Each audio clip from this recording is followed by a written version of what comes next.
In this Bloomborough Draft Guide, I will be providing all of the information you need to find success in your Bloomborough drafts. I will be discussing the set mechanics, the top commons for each color, archetype overviews, combat tricks to be aware of, traps to avoid, combos you can assemble, and more.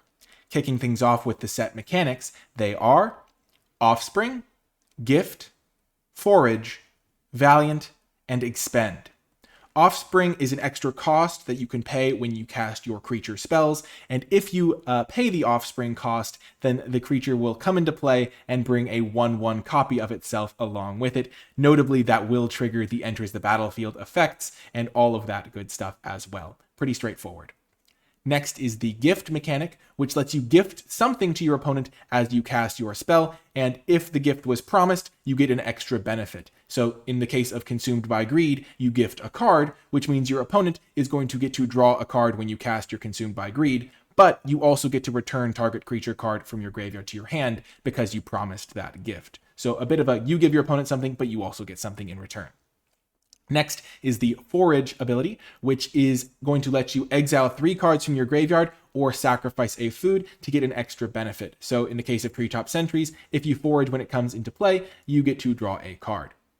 Next is the Valiant mechanic, which triggers whenever a creature you control is targeted for the first time each turn by a spell or ability you control. So it doesn't trigger when your opponents cast spells on your creatures, and it only triggers once each turn, but it is going to give you a nice little upside. So for the example with Mouse Trapper, you get to tap target creature an opponent controls when you get that Valiant ability triggered. And then the final new mechanic is the Expend ability, which in this set is always Expend 4, which means that as you spend your 4th total mana to cast spells during a turn, you get some extra upside. It's worth noting that this is only mana to cast spells, so if you use it for activating abilities, that will not count towards your Expend 4 abilities. And it's also worth noting that this triggers on either turn, so if you cast a 4 mana or 5 mana or expensive instant, or flash creature on your opponent's turn, that can also trigger your expend cards.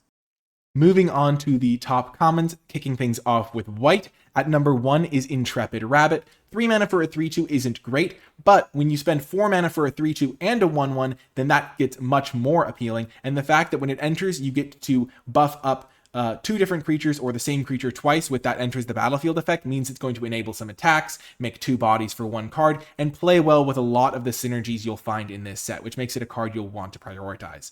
At number 2 is Banishing Light. 3 mana, really nice removal spell. It takes care of anything. Even if your opponent does have some enchantment removal, that's not going to happen all that often, and overall this is going to almost always take care of the cards you care about for a pretty efficient rate.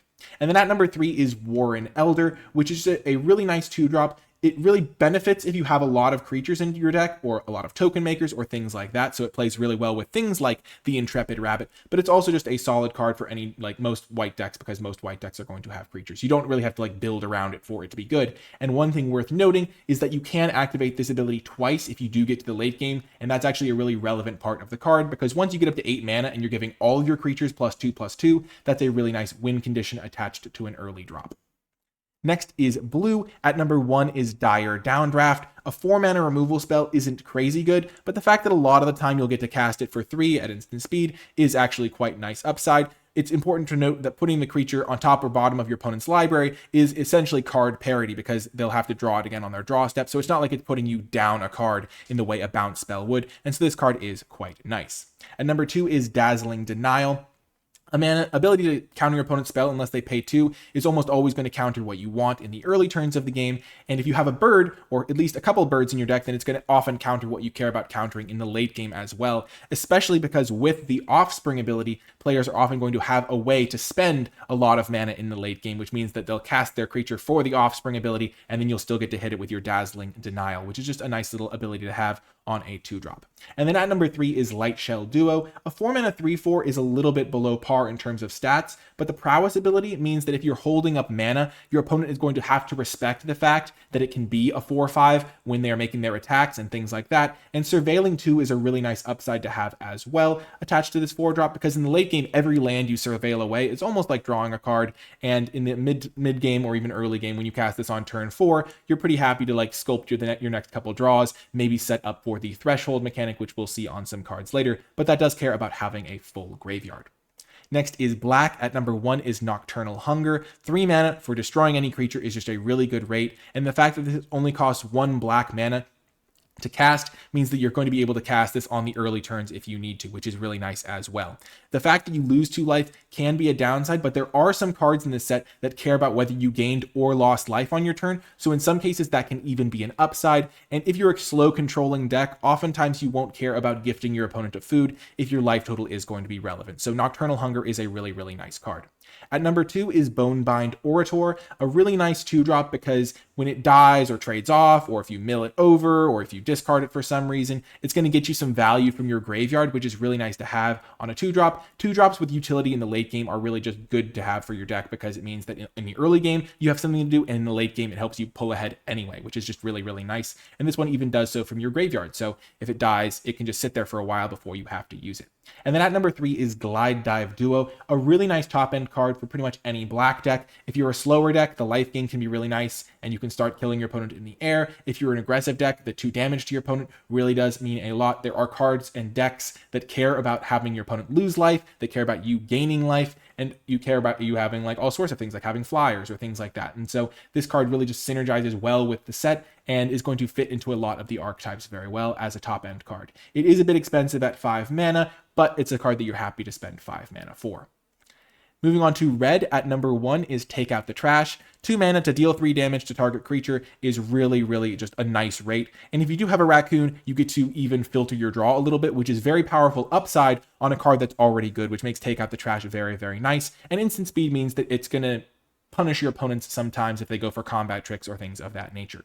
Agate Assault is another really good removal spell in red. 3 mana. Usually you're going to deal 4 damage to target creature, and if it dies, exile it. 3 mana for dealing 4, even though it is at sorcery speed, is just a really nice rate, and so Agate Assault is going to be quite good. You can also exile artifacts, so if that does come up, it's worth keeping in mind. And then at number 3 is Elenia's Pathmaker. 4 mana for a 4/2 is below rate in terms of the stats because 2 toughness isn't that much. But when it enters, you get to exile the top card of your library, and then until the end of your next turn, you can play that card. And because you've already have 4 mana when you cast the Elenia's Pathmaker, and you can just play the card, so if you exile a land, you get to play that land, or things like that, it means that you're going to be almost always netting a card out of the Elenia's Pathmaker, and that just getting a 2-for-1 with good stats and 4 power on a 4-drop is just going to be pretty nice for you, and that's going to help you pull ahead on cards and just fit well in pretty much any red deck. So that's a nice little card to come in at number 3.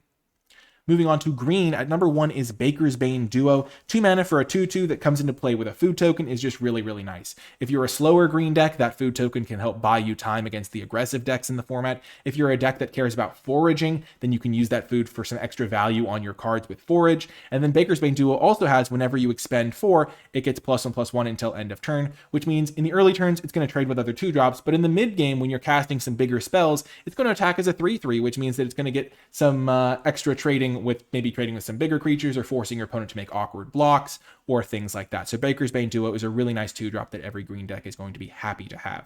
At number 2 is Longstalk Brawl, which is a really interesting card because giving your opponent a tapped fish is actually a real downside on this sort of card.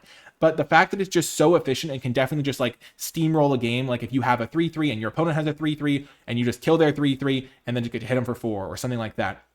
It is worth noting that this is a fight spell rather than something that just straight up deals the damage. So your opponent's creature is going to deal damage back to your creature. But if you can kill your opponent's creature for 1 mana, you're going to be very, very happy. I would say that if you can avoid giving your opponent a fish, you probably want to do so because that just doesn't expose you as much to removal spells from your opponent. So that if your opponent does kill your creature, they aren't left with a resource behind. So that's just a tip for playing the Longstalk Brawl, but it is a really, really good card.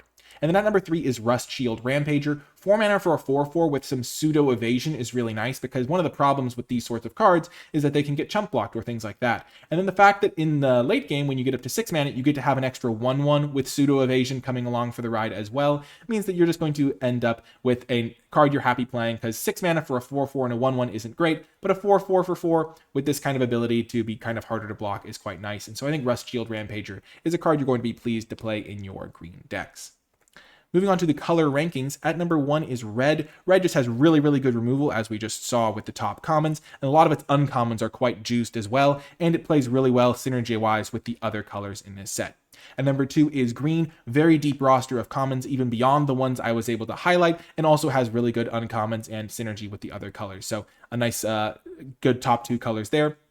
Black has some really good removal spells, a little bit of weaker, like harder to enable synergies with some of the other colors, and also some cards that are just less flexible overall. So they'll be really good in some black decks and less good in other black decks. And that's just kind of something that we see in the color, which makes it a little bit harder to draft. White is good, has a lot of good creatures, a lot of good like token makers and good removal spells. And as we saw, the commons are pretty solid, but they're just a little bit less deep than some of the colors above it, which means it doesn't have like once you get to it's like the 6th or 7th best commons, they don't like hold up quite as well as some of the other colors. And then blue has some really good cards and some really good synergies with the other colors, but as like a standalone color, it's like hard to find a direction to just take like a heavy blue deck, and so it comes in at number 5. Though I will say that this is more of a tiebreaker than anything, and if you have a close pick, you can maybe prioritize taking a red card over a white card or something like that. But in the draft, it's better to draft what's open than it is to force any one color. So keep that in mind. More of a tiebreaker, but definitely something to be that is relevant.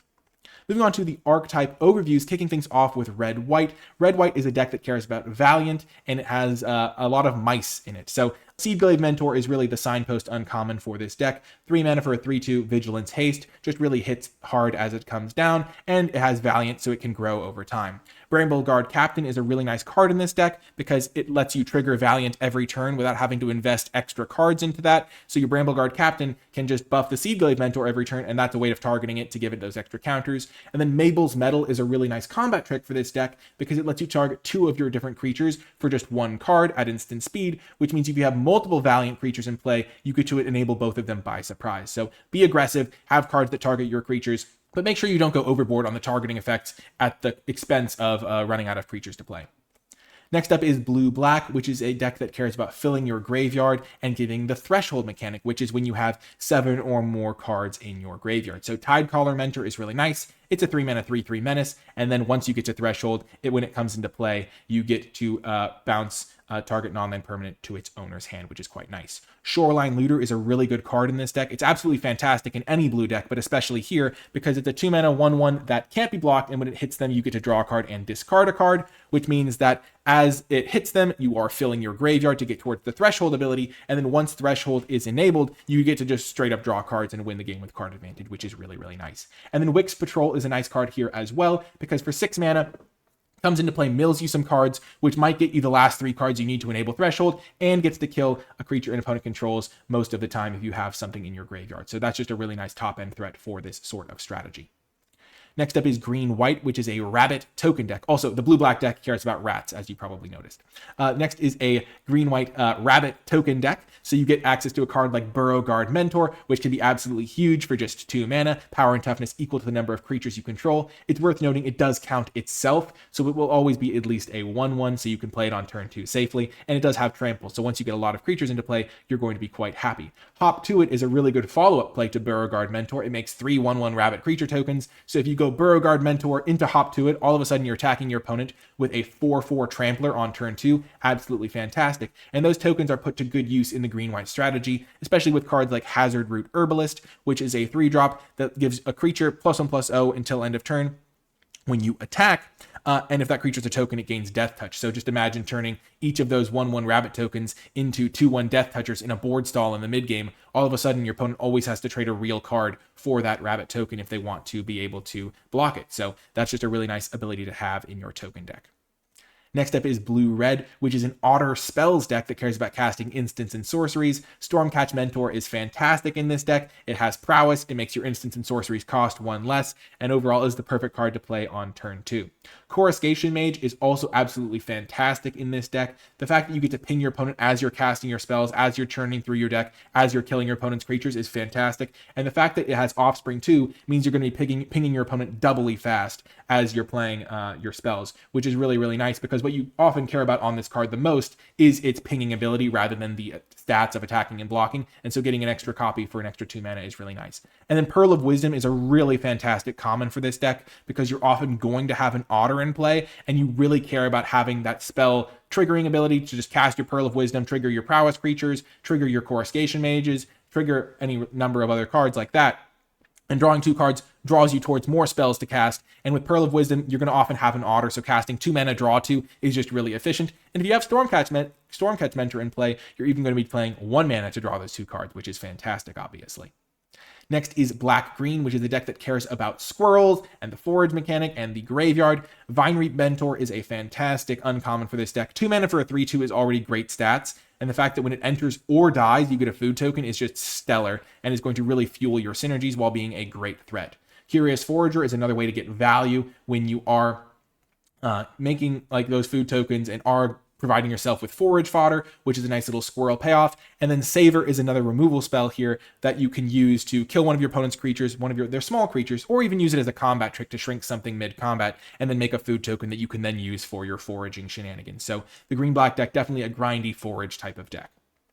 Next is the white-blue deck, which is a deck that cares about birds. And it has an interesting mix of caring about birds and also caring about things that don't have flying. So all of the birds have flying. And so Plume-Creed Mentor is a really nice card for this deck because whenever it or another creature you control with flying enters, you put a +1/+1 counter on a creature you control that doesn't have flying. So you'll have a couple ground creatures and you'll be able to buff them up using your birds, which means those ground creatures will still be able to attack while your birds are soaring through the skies and are relatively unopposed, hopefully.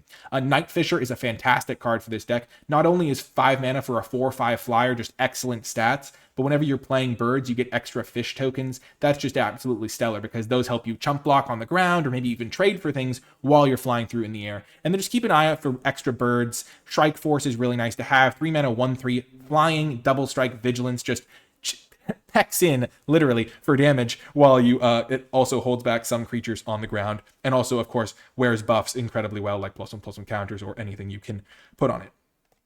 Next up is Red-Green, which is a deck that cares about expend, and it's also just like a raccoon aggro deck. So Wandertail Mentor is the perfect card for this deck. It comes down on turn 2. It's a growing threat because when you cast get your expend 4, it gets a +1/+1 counter, and then it taps for red or green to just accelerate your game plan. Casting a card like Teapot Slinger on turn 3 using Wandertail Mentor is like the absolute dream. You just get a huge creature. A 4 mana 3/4 menace that whenever you expend 4 deals 2 damage to each opponent is just a really, really nice card and helps you pressure your opponent. And then Brambleguard Veteran is a great 3-drop. 3 mana 3/4 is really good stats. Double green makes it a little bit harder to cast, but definitely not a deal breaker there. And when you expend 4, then raccoons, including itself, get +1/+1 and vigilance, which is a really nice. So it just turns into a 4/5 attacker, which is just insane. So you just naturally curve this out. So you play Brambleguard Veteran on turn 3, and on turn 4 you spend all 4 of your mana. You get to have a 4/5 attacker with vigilance, which is just absolutely stellar. So red green, play those cards that cost some mana, and then just try to attack your opponent with them. Next is White-Black, which is the deck I mentioned earlier that cares about whether you gained or lost life in your turn. So as I mentioned with that black removal spell in the top common section. Starseer Mentor is a really nice top-end card for this sort of deck. A 3/5 flyer with vigilance means it's going to be attacking your opponent, pressuring them, while also making it really hard to attack you. And then at the beginning of your end step, if you gained or lost life, then your opponent is going to have to make a tough choice on whether to lose 3 life. Keep in mind, you're hitting them for 3 a lot of the time with your Starseer Mentor, so lose another 3 life unless they sacrifice a non-land permanent or discard a card. Star Charter also gets you some nice card advantage while you're gaining or losing life on your turn, hopefully gaining life because that'll be more beneficial to you. But it also lets you find creature cards with power 3 or less, which is going to be a lot of these like flyers, these bats that maybe don't have the highest power, but that just have like good like enters the battlefield effects or help you gain life or things like that. So Star Charter doesn't have the best defensive stats as a 3/1 for 4 mana, but really does get you nice card advantage. And then Sinister Monolith is another 4-drop that this deck can play pretty happily, where at the beginning of each combat, each opponent loses a life and you gain a life. So over the course of the game, if you're triggering your cards that care about gaining life and losing life every single turn by like gaining 1 life every turn, that can make this card worthwhile. It is a risky card to play because it doesn't block very well and things like that. So make sure you only include it if you really think your deck needs it for synergy purposes, but it is a nice way to just consistently trigger your cards that care about gaining life without having to worry about maybe connecting with a life linker or something of that nature. And also you can sacrifice it once in the late game if you have a lot of life to draw some extra cards if you need to. Moving on to blue-green, this is a frog deck that cares about creatures entering the battlefield and also like re-triggering that. So bouncing creatures back to your hand and then playing them, or just having them leave play and come back into play. So the frogs are bouncing all over the place, as frogs tend to do. Lily Splash Mentor is a really good card for this deck. It's a 4 mana 4/4, so really nice stats with reach. And then for 3 mana, you can exile a creature and then return it to the battlefield, which means you can re-trigger its enters the battlefield effects. Pond Prophet is the perfect common for this strategy. It's 2 mana. It's going to be very, very castable. You can cast for any combination of blue and green mana, and it comes into play, you draw a card. It just really synergizes well with all of the things this deck is trying to do, because a lot of the times you'll want to like pair one of the cards that lets you re-trigger enters the battlefield effects with cards that have really good enters the battlefield effects. So Pond Prophet is great for that. And then Long River Lurker is another uncommon that you gain access to that helps protect your frogs by giving them ward, and then when it enters, well, you let one of your creatures hit them, and then you can exile it and have it come back into play, which is going to let you re-trigger its enters effects. So that's really, really nice as well. So the frogs deck, keep an eye out for enters effects and also ways to re-trigger them. Next up is Black Red, which is a deck that cares about your opponent losing life. So Fireglass Mentor is a fantastic card for this deck. It's only a 2/1 for 2 mana, so it doesn't have any other abilities in terms of combat abilities. But at the beginning of your second main phase, if you do trigger it, you get to exile the top 2 cards of your library, choose one of them until end of turn you can play that card, so it gets you some nice card advantage. Thoughtstalker Warlock is absolutely fantastic. 3 mana 2/2, and then if you have dealt damage to your opponent or they've lost life, then they reveal the hand, and you get to just like take like whichever card you want, like their best card or the card that's going to answer your threats, and otherwise they discard a card. So you never are coming out behind in this exchange. It's just like incredible if you can just take a card of your choice from their hand. And then Reptilian Recruiter plays well with the black-red creature type, which is lizards, and when it enters the battlefield, if you have a lizard, you just get to gain control of any creature versus just a creature that has power 2 or less. So if you have lizards, you don't have to really care about the sizing on the creature you steal. And 5 mana for a 4/2 trampler that also just takes your opponent's big creature and lets you hit them with it for a turn is just really, really nice to have in your aggressive decks. So Reptilian Recruiter is a nice card for this strategy. Moving on to the combat tricks, these are all of the combat tricks at common. White has 2, Crumb and Get It for 1 mana, which can give +2/+2 and sometimes indestructible. Rabbit Response at 4 mana, which can be a mass pump effect, which gives everything +2/+1.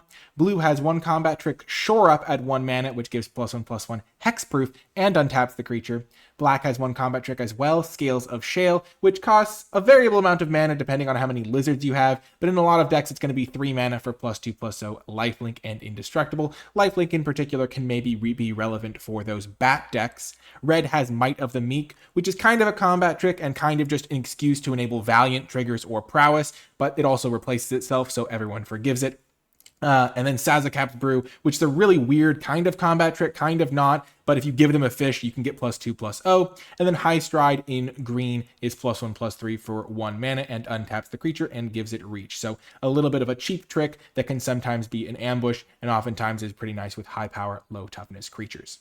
Next is some traps to avoid. First is Dewdrop Cure. This card is just way too hard to set up for what you're going to end up getting in return. Your white decks want to be affecting the board, pressuring your opponents, and this card doesn't do anything until the late game when getting back a couple of 2-drops generally isn't going to be that effective. And the gift mode, just giving your opponent an extra card for a random 2-drop back, is just not going to be worth it pretty much ever. And just leave this card on the sidelines. Gossip's Talent is next. This card is just so much mana to spend for a card that does so little to help you in any way if you don't have like the perfect scenario. So if you're defensive, if you are not able to find creatures to play, if you need to block, if you need to attack, like this card just doesn't affect the board with stats or interacting with your opponent's creatures, and it just does so little, and like the more mana you spend on it, the faster you're going to lose the game because it just is not an effective card.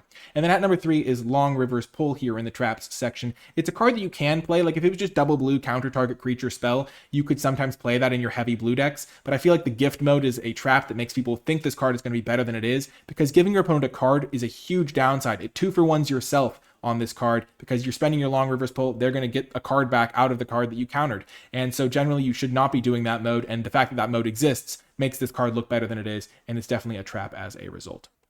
Next is some combos you can assemble with just commons and uncommons. The first one is a fun one, Stocking the Pantry plus Tangle Tumbler. Stocking the Pantry says that when you put a +1/+1 counter onto a creature you control, you get a supply counter on the pantry, and you can spend 2 mana, remove a supply counter from the pantry to draw a card. And then Tangle Tumbler lets you spend 3 mana to put a +1/+1 counter on target creature, which just means for 5 mana in the mid to late game, you get to put a counter on a creature and draw a card, which is really, really nice. And then if you're playing Tangle Tumbler and Stocking the Pantry in one of your maybe green-white tokens decks, then you're going to hopefully have some tokens lying around to turn that Tangle Tumbler into a huge creature for just 3 mana. Like, Tangle Tumbler plus some tokens is honestly a combo as well, because that's absolutely massive as a card. The next combo is between Raccoon Rallier and Whiskerquill Scribe. And the way this works is Raccoon Rallier lets you tap to target a creature you control and give it haste until end of turn, and Whiskerquill Scribe, or really any other card with Valiant, gets an ability when you target it. So in the case of Whiskerquill Scribe, when it's targeted, you get to discard a card, and if you do, you draw a card. So in the mid to late game, maybe you're in a board stall, all of a sudden these cards that were primarily being used as part of your aggressive game plan, your 2-drops that you were attacking with in the early game, all of a sudden you can use these to start filtering through all of your lands and drawing towards more spells to win the game.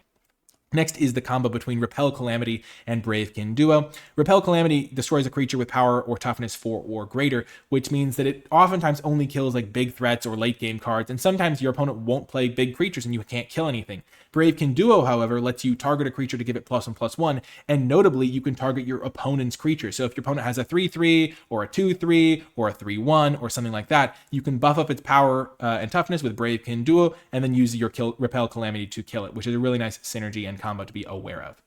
Finally, we have the combo between Flowerfoot Swordmaster and Shortbow, which is ironic, I'll admit, because the Swordmaster using a Shortbow is just inherently very funny. But Flowerfoot Swordmaster is a 1-drop that has Offspring 2. And so you can spend 3 mana to get 2 copies of it. You get a 1/2 copy of it and a 1/1 copy of it. And whenever it becomes the target of a spell or ability for the first time each turn, mice you control get +1/+0 until end of turn. So you'll have both of these mice. And so for 3 mana, you have 2 of them. So you target one of them and they both get +1/+0, which is really, really nice. Shortbow is an equipment that you can spend 2 to play and 1 to equip. And so you can then equip one of the mice and then equip the other mouse, and that triggers Valiant on both of the mice. So for 2 mana, you can trigger both of your Flowerfoot Swordmasters to give all of your mice +2/+0 until end of turn, which is really cool, especially because you can do that every single turn. And if you have a bunch of mice in play, it just buffs your entire board massively, and you don't even necessarily have to send the Flowerfoot Swordmasters into combat. They can just sit back,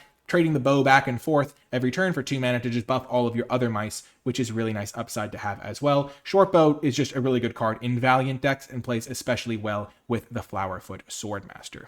Just absolutely hilarious. Moving on to the mana fixing. This is the mana fixing available in the land slot and in the artifact position. Uncharted Haven is really nice. It just comes into play, you can choose a color and it taps for that color. So you can use it for splashes or just to help you consistently cast your spells on color in your 2-color decks. Hidden Grotto, not really as useful for just a straight up 2-color deck, but if you are splashing and light on fixing, it can definitely do in a pinch, though adding 1 to the cost of any of your splash cards, because you have to spend an extra mana to do that filtering ability, is certainly relevant, so it can be limiting, so keep that in mind. Fountainport Bell, really nice fixing. You spend 1 mana on turn 1, you get the land on top, and then you can then just draw that card naturally on the following turn and sacrifice the bell at your convenience. In the mid game, you just play the bell, put it on top, sacrifice the bell, draw a card immediately, and get that land, which is quite nice.